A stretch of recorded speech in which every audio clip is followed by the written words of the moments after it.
Welcome everyone. So today we're talking about the Spikey Profile and we're talking about Myers-Briggs as well. Now it's quite a subjective topic and I have my reservations on it in some instances, but we're going to go into detail about that.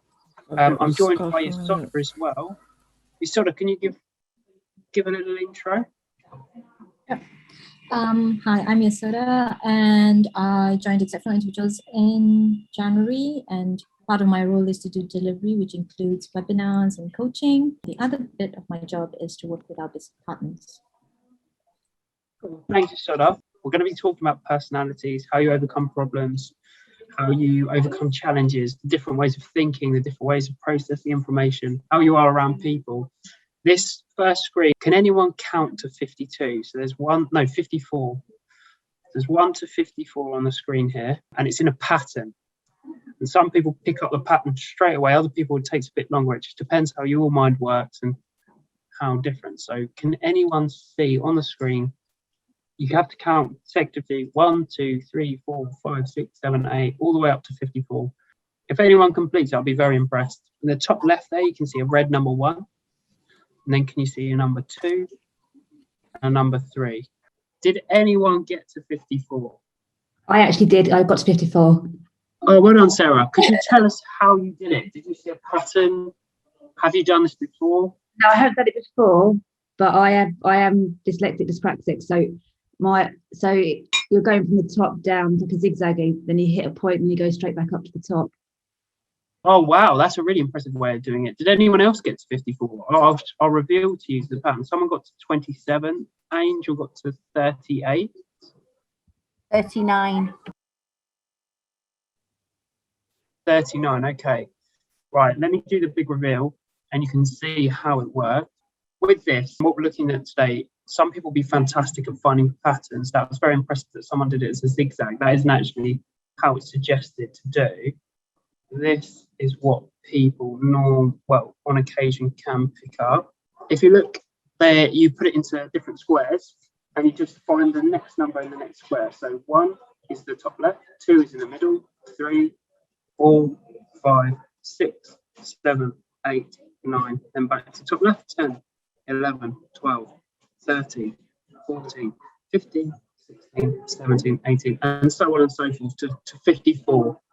So I'm Matt from Exceptional Individuals. Nat normally does our talks. He's off today. I actually am the founder of Exceptional Individuals. So we started about 6-7 years ago now. I'm dyslexic myself. For me, one of the biggest challenges I find is written communication. So if you ask me to write this presentation up, I'd really struggle, but I love to speak to people and I love to talk to people. For those of you who don't know, we're a team of about 15, 16 people. 80% are neurodiverse, so Nat is autistic, dyslexic, dyspraxic, and give everyone as many opportunities as possible.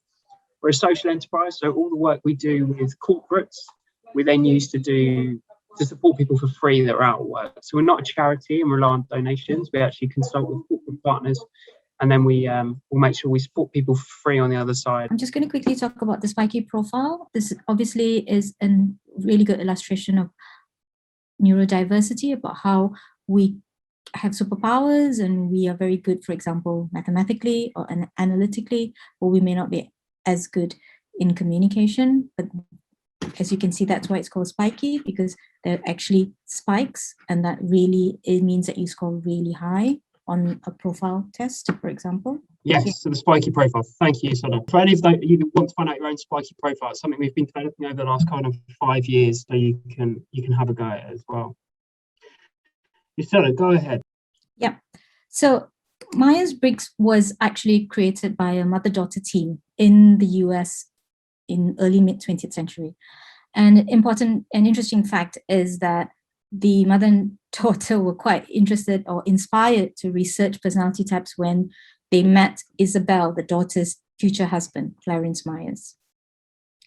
Right, so the Myers-Briggs basically has 16 possible combination of personality types, and it's divided into 4 main parts: mind, energy, nature, and tactics. So, and then each one is associated with 2 letters, which Matt will walk you through later. So in total, next slide, please, you will end up with basically 8 personality aspects. So for example, next slide, please, Matt. I am ISTJ. So those are my alphabets. And how do you get the ISTJ is by looking at intuition, sensing, feeling, perception, thinking, extroverted, introverted. These were all divided into those 4 parts of mind, energy, tactic, and nature. Over to you, Matt. Thanks, Yashoda. So today we're going to look at, we're not going to give you your profiles by any means. I'd encourage you to do it afterwards. We're just going to go into some of the things behind it and how Myers-Briggs, and also we'll reflect on the Spikey profile in terms of a neurodiverse perspective. So going back to that Spikey profile, when you're diagnosed with a neurodiversity, so when I was diagnosed with my dyslexia, they did a variety of different tests on me. So they tested my reading, my spelling, my writing, how I communicate with people, my general knowledge, everything imaginable. And I had a set of things I was really great at and things I found a lot more challenging. So I have what I call my top spikes, things that I'm really good at, and my challenging my areas I find more challenging. And for me, it's spelling, reading, writing. But Myers-Briggs looks a bit deeper, and we're actually going to look into personality traits and how you deal in certain situations. Today, we're only going to look at one situation per category. So the first one is mind, and we're talking about being introverted and extroverted. How do you build energy? Is it from being alone or with people? So how do you energize yourself? Is it being at home alone, having space to yourself, or do you actually get a lot more energy from being in a busy environment around people? So for me personally, I really struggle to work from home, hence I'm in a noisy office, which thank you for telling me to go to another room. I love being around people, and that's how I work and how I really enjoy working as well. That's when you're going to get the best out of me. If I have to work from home on my own, which is more an introverted characteristic, I really, really struggle. So I'm very envious of you that can work at home. I know April's fantastic at working at home. So it's really important. But it looks like we've got quite a nice even split here. But this is all about your mind and how you work. And again, this is situational. So some of you might find, okay, actually, I build energy from being alone, but I much prefer to work in an office. So this isn't accurate to every single point of your life, but it will be quite common in many aspects of it. Does anyone have any questions on your mind being introverted or extroverted? So this is the first bit we're going to look at. So I need you to remember if you're an E or an I. So those of you who just voted, are you more towards the I range or you're more towards the E range? And if you could just make a note of that, that will help us develop your profiles. Okay, I'm going to move on. The next one is energy. So are you observing or intuitive? And again, we're going to have a vote on this. So, okay, there's a number of different ways we can do this. Start voting on this though. Do you like to plan step by step or just figure it out? So for me, again, I much prefer to be quite intuitive, which just means kind of figuring it out. So if I have a task at work, for me to plan it step by step, I really struggle with. Again, it's something I find quite frustrating. Whereas if we're just doing it kind of off the cuff and being a bit more intuitive, I much prefer that. Yashoda, can you talk about, because you're more of an observant individual, aren't you? Could you talk more about how you work? So for me, I would probably be closer to the O, and that's because I need to have the big picture. I kind of need to see all the ducks lined up. You kind of need to know what happens first, second, third. So I need to plan it. I can't just sort of wing it, for example. Yeah, I completely get that. People saying I'm in the middle. This isn't binary for me. And this is where the personality testing can struggle. I mean, it's accurate to a degree, but it's so situational. So if I change that question to something completely different, you might find your answer is very different as well. But generally, as a whole, it will be quite consistent. So again, like with the last one, if you could put down S for observant, it will be the code for the observant one, and N for intuitive. We should have 2 letters now. Yeah, Angel, exactly. I mix depending on what I'm doing as well. But when you do the later quiz, it will give you such a bigger variety of questions and different answers that you can have. Okay, we're going to move on to the next one, which is nature. So thinking or feeling. And I've got another question for you here. Do you make decisions using more logic or more of your heart? So if you're feeling, we're talking about kind of following instinct, just again, more related to that intuitive side, or are you more a logical thinker? Do you like to have things step by step laid out and have a more logical approach to things? So again, we're quite in the middle. We've got a really mixed group in here. Okay, I think everyone's basically again quite consistent. Please again make a note of your T or F depending on which one you are. If you're in the middle, then just make a note of that as well. Okay, Jackie says she doesn't like to make knee-jerk reactions, so much more of a thinker then, I guess there, Jackie, rather than that feeling. I am, yes, definitely. Yeah, great. Okay, everyone with me so far? We're ready for the next one. This is tactics, so judging or prospecting. So let me get you the question. Do you like more of a chaotic or organized environment? So let's take it in a work perspective. Are you one of those people that if you were in an office or if you've got an office at home, everything's neatly laid out, it's very organized, you might have color-coded post-it notes, you know where everything is, or is it more of a chaotic kind of environment where things are all over the place? You know, it's your environment, that's how you like to work, you like to have pictures here of family, whatnot. I'm definitely more of a chaotic individual, although this has changed with age, and that's probably something worth saying in this. Your profiles can change. So when I did it 3 years ago, it's very different to when I did it recently. Is there anything to add to that? Can you explain why chaotic is judging and organised is prospecting? I don't understand what those words mean in relation to the question. Okay, so we haven't got the examples on the side. Yasola, do you know which chaotic is judging and organised is prospecting? That's correct, isn't it? Yes, it is. Because I think chaotic is just kind of you making a judgment call in a situation, whereas prospecting means that you're kind of thinking forward and kind of planning things out a little bit, organizing things, and that's why it's prospecting. Thanks. Does that answer your question? A bit. Well, hopefully we can answer it as it goes on. We've got lots of people in the middle of this one, but there's some few people are definitely on the judging side and a few people well up on the prospecting side. Can I just add something, Matt? Yeah, go for it. Yeah. I think this is obviously a very shortcut version of the Myers-Briggs. So obviously it doesn't sort of go in depth. There is a link that you can use later on that we'll share with you if you want to go in depth into it. Yeah, definitely. This is one question of many that you would be asked. Okay, identity, assertive or turbulent? And we're going to go into this in a lot more detail in a minute, but I just want to see what your voting is. So here we've got two different examples. Which one sounds more like you? A self-assured, even-tempered and resistant to stress, or self-conscious and sensitive to stress? Let's put this in a working environment again.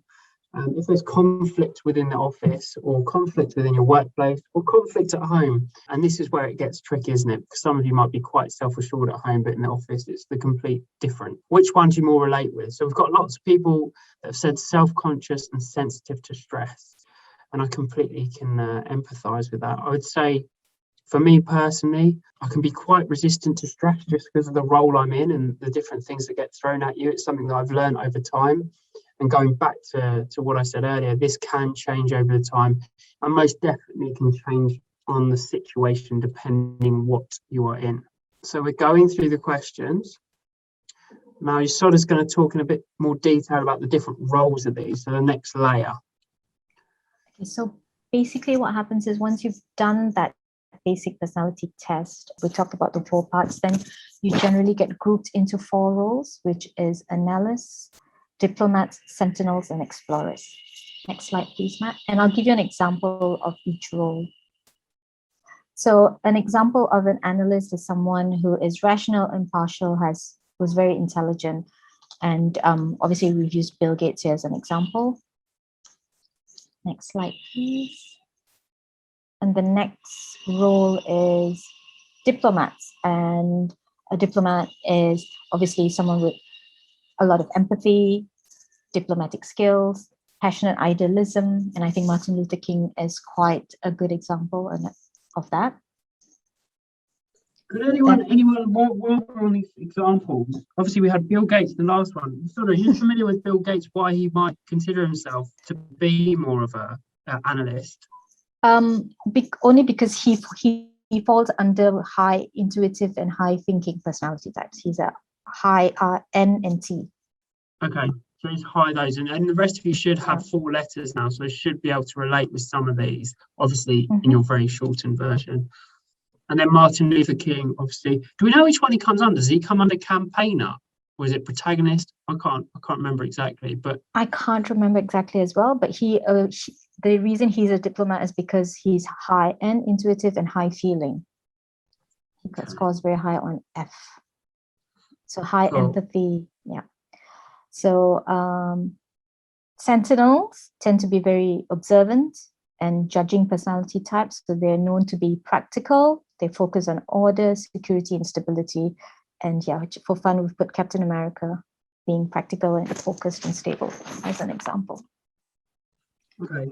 And then I guess that makes sense with Captain America. So is it the way he will lead, or is it more about the way he's making those decisions? He's probably a little bit more stable, so he makes decisions by being more practical in how he approaches things. Okay. And he can be quite focused once he decides on something. So the next one is explorer. An explorer personality generally has high S for observant and P for prospecting in their personality types.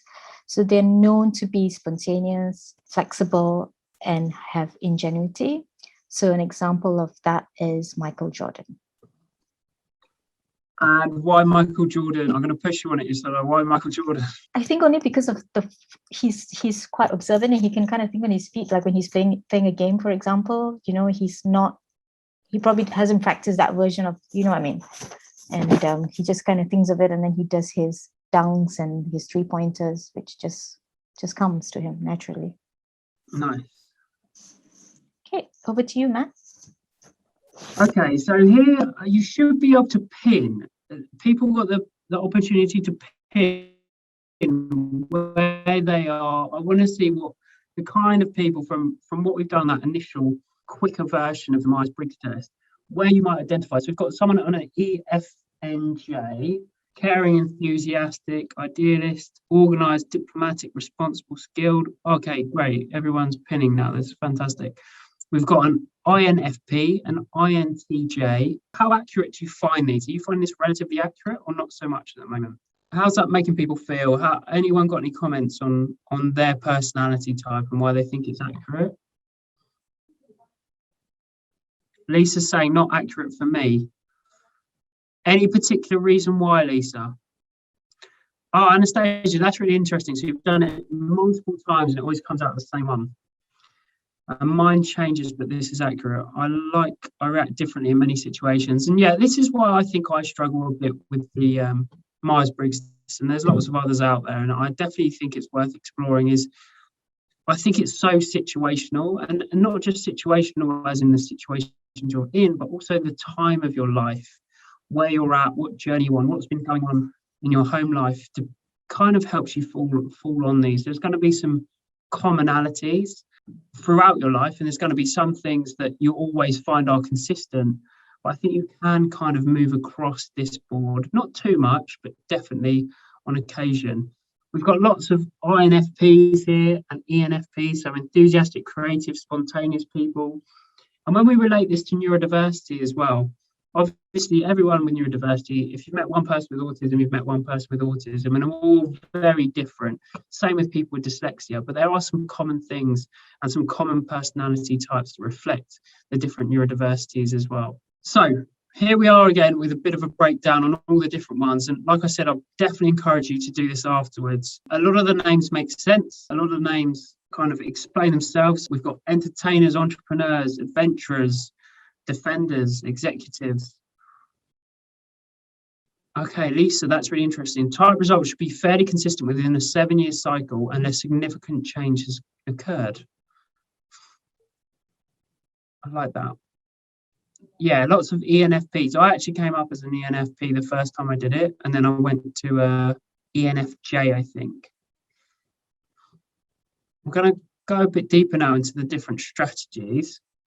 Sorry, are you right to talk about the strategies? So again, we're just kind of using examples and people that we kind of know. So a person who is introverted but still quite assertive, creative and structured, an example will be Mark Zuckerberg, for example. Obviously, he's quite a visionary, but he is not in the limelight very much. Anybody? Yeah, and I'd probably add to this with, I think Mark Zuckerberg is a very good example of someone that is generally quite introverted, but is very confident in their ideas and what they're doing, and can be quite stubborn as well in what they're doing. But he wouldn't necessarily demand attention in a room or in a meeting, but his ideas, he's so confident in them that he will execute them as well and not be afraid of making decisions to do that. So an example of someone with people mastery, obviously we put Oprah, because she obviously is very, very good with people. She can get things out of people. You've probably observed her in her recent interview with Meghan Markle. But that's not all people with mastery have. They're also very empathetic, they're warm-hearted and supportive, and they're highly aware of others' needs. And it's probably how she can get things out of people that other people can't. Yeah, so I agree with you sort of there, and obviously more of an extrovert as well in these situations, and such a key skill to have, I guess, is this people mastery and being more assertive with what you're doing, depending on what role you're in, depending on what situation you're in life as well. Okay, so with Elon Musk, is introverted and turbulent are the words that describe this role. But the other thing about this role as well is that they are great problem solvers and they're very analytical in their thinking. They're great innovators and very optimistic. And what they keep doing is pushing boundaries and always wanting to see improvement, or they can actually see those improvements or changes in every area in their lives. Yeah, I watched an interview with Elon Musk recently. I could definitely say he falls into this. And this is all in the 16 personalities as well. For those of you who haven't done the test yet, go online, it's free. It's really interesting to see what results come out. It may be very different to what you've done today, but we just kind of wanted a whistle stop in terms of, the test is really good. I found it really interesting, although I don't necessarily believe in it, as in I do think it's really situational, and there's what I am today. I know Lisa said it goes in 7-year cycles. I found it's changed quite a bit more for myself, but maybe I was at the end of a 7-year cycle and then on the next one. But definitely go away, give it a try. It's online. We'll send out a link as well, 16 personalities. Yusara, was there anything you wanted to add? Because you do lots of sensory profiling and other kind of profiling. Is there any kind of knowledge you could share for people in terms of what other things maybe to look out for and other kind of self-development things people can be doing to help develop their careers, develop themselves, and help them with kind of job searching and finding opportunities as well? I think obviously the personalities thing obviously gives you your strengths and areas that you should consider, so you're kind of aware of it. But I think just talking about sensory profile, I think that's something that we don't give enough emphasis on. I think we're all wired quite differently. Some of us can be sensitive to sight, some of us can be sensitive to sound, but there's also some people who you may not be aware who actually seek those sensory inputs. So just kind of being aware what you kind of need to energize yourself and what you kind of then need to shut off, like stimuli wise, in order for you to shut down, to relax at the end of the day, especially if you are quite sensory sensitive. Well, does anyone have any questions at the moment? Anyone want to ask any questions before we move on to the next bit? Angel said, I would love to know more about the overlaps between different neurodiverse conditions. So, Angel, do you mean in terms of what personality type is more common with the different neurodiversities? Is that right? Yes. Okay. Yeah. So going back to those the spiky profile that we showed earlier, Angel, I'd invite you you pop me an email afterwards and we can do your Spikey profile with you. I'll get one of the coaches to work with you on that. Because of the way people are diagnosed with different neurodiversities, there are some common traits, common characteristics that come up that are related to the personality types as well. It's such a kind of tricky thing to say, and I don't want to be quoted on anything I'm saying today that's inaccurate, but I think from my perspective, me as this is my Spikey profile on the screen now. This is actually someone probably more related with autism, but the dyslexia one, you'll see communication is a lot higher. You'll see the creative aspects are quite high. And then in terms of when you're doing 16 personalities, you often find that dyslexic individuals will come up with very similar profile types. They won't be exactly the same, but they'll be very similar. So Angel, I'm happy to go into more detail with you after that, and we can talk about it. Test not working for me, Alison says, how do I access it later? I would try 16. I mean, I can't talk for 16 personalities, but I know they're quite a big site, so I would hope they will start working very soon. For sure. Okay, are there any other questions? Is my Briggs equal to Spikey Profile? No, most definitely not. The Spikey Profile, we have 6 profiles that we've developed from it. We'll send a link out afterwards, but it's much more around working styles, how you are at work, what jobs would be good for you as a neurodiverse individual. So many different elements and aspects to it, but it's more focused on work and your work behaviours.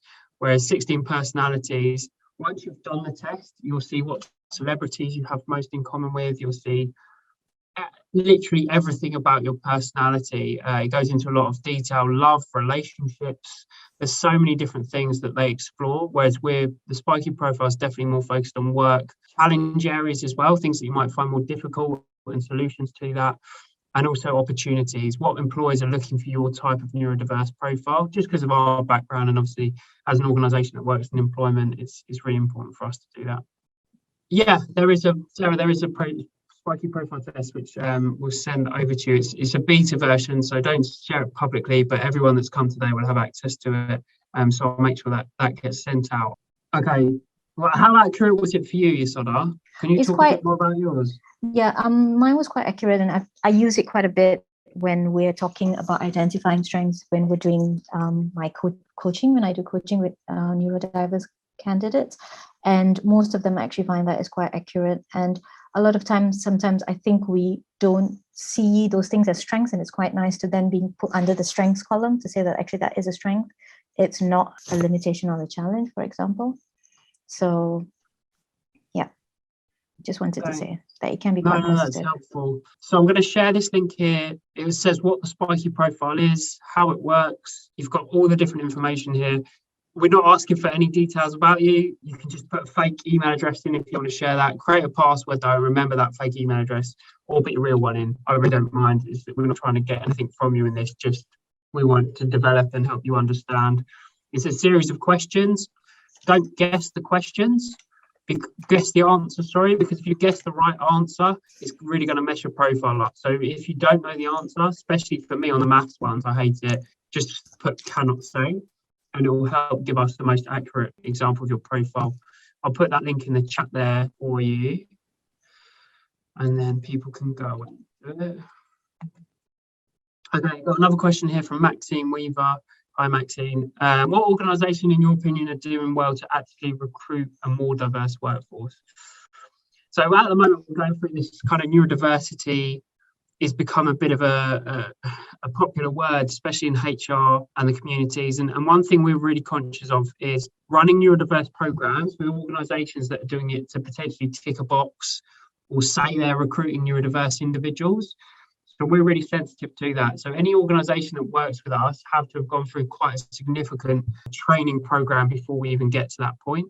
So the last thing we want to do is put someone that's neurodiverse in a job where they turn up on the first day, they're not going to be supported, their colleagues don't understand autism, dyslexia, dyspraxia, ADHD, and they're not being utilised as an individual. We want to be seen as a resource. I mean, I don't want to pick any out in particular. One that I spoke to this morning was Aviva, and why I say Aviva is they have so many opportunities because they work in insurance for so many different things. So anything you can get insured in, they're going to have an opportunity in that space. So on our kind of website, we've got the top jobs, support available. Anyone that's looking to apply for a job at the moment and they want to apply with Aviva, pop me an email after this if you think you're relevant to any of their roles. Have a look on this site. We've got videos that you can watch on how to apply, really simple ways to do it, what's going to be involved in the process. But if you're interested in any of their roles, go on their website, have a look, pop me an email, and I'll see if I can try and get an interview if you meet the requirements for that role as well. Any other questions? What do you think the main blocker to success for organisations in becoming more diverse? These are really good questions, Maxine.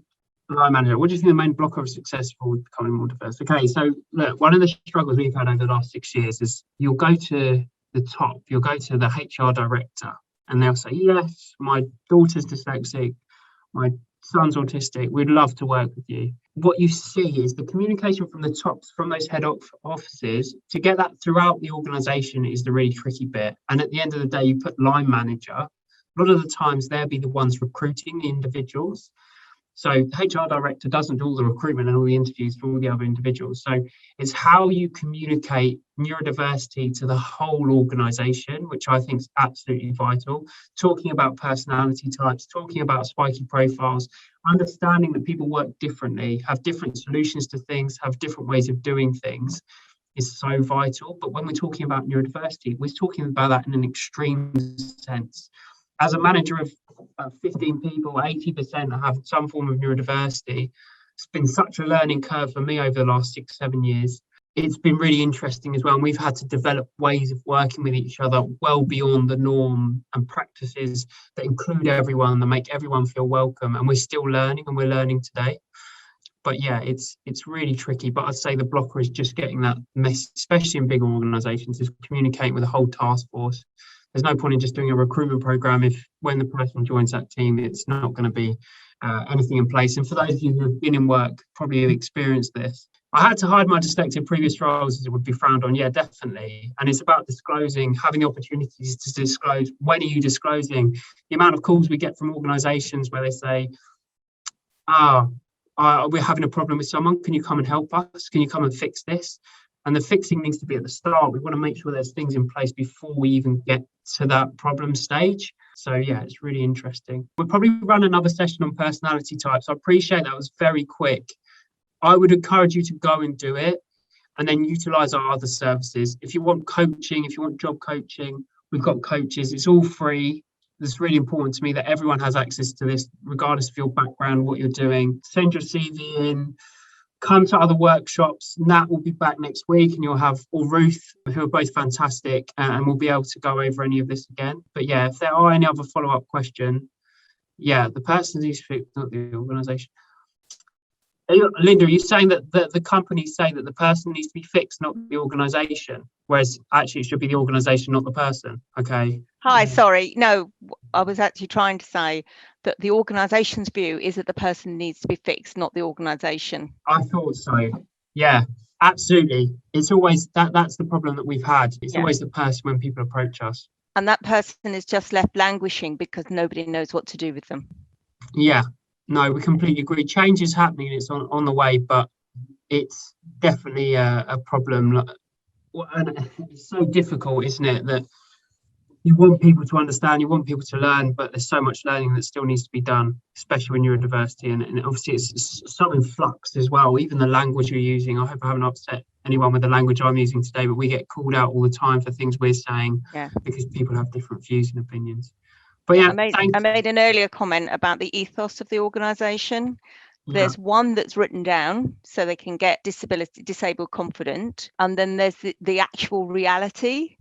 And it's working with that reality, because that is what it borders on a sort of a very negative experience for individuals who are, get difference. They're allowed to operate in a different way to everybody else. And what's that about? There's a lot of that going on. And, in my previous role, I once had somebody shout out, "Oh, for God's sake, why can't you just type it?" You're having a difficulty with your dragon and someone shouts that at you. Where does that put you as a person?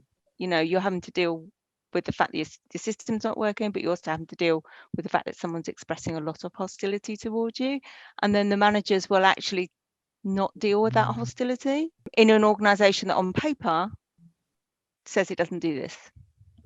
So Yeah. there's you were quite right, there is a lot of work to do. Yeah, I completely agree. And just the anxiety that comes from that, Linda, as well. And then going for the next job, is it going to happen again? And the nervousness around that. So we're trying to mitigate that as much as we can, but there are, of course, challenges. Currently, I'm not working, and that's one of the reasons. I've got a little pension, so I'm fine. But I went into education, and the same thing happened again. It's very much, I think, a sense that certainly within education, there's a belief system that there's a whole group of people dealing with that. I don't need to deal with it. So when you present your problem to somebody and say, look, actually, this is a difficulty for me, they point you in the direction of this group of people. So individuals aren't owning, certainly within higher education, that's a real issue. So they're not presenting information early, they're not taking into consideration when marking, all those sorts of things still go on because it's been dealt with. Someone's come in and dealt with it. I don't have to. So that's the kind of where we need to do that. Sorry, rapiding on. No, Linda, lots of people can empathise with you. Just hearing your story was the same for me as well. I really struggled getting into work in the first place. So I was just so rubbish at application forms. Yeah. I found myself at the job centre signing on with very little opportunities to get in front of anyone. So that's why a lot of people are saying they're self-employed and starting their own things. And that was exactly the same for myself. So completely empathise with what you're saying. And if anyone does have any questions afterwards, my email's Matt, and it's just at exceptionalindividuals.com. So put me an email and I'll pick that up. And if anyone wants any follow-on chats, let me know. Is there anything from your side before we go? No. Cool. All right. Thank you, everyone. Thanks for coming. Thanks, everyone.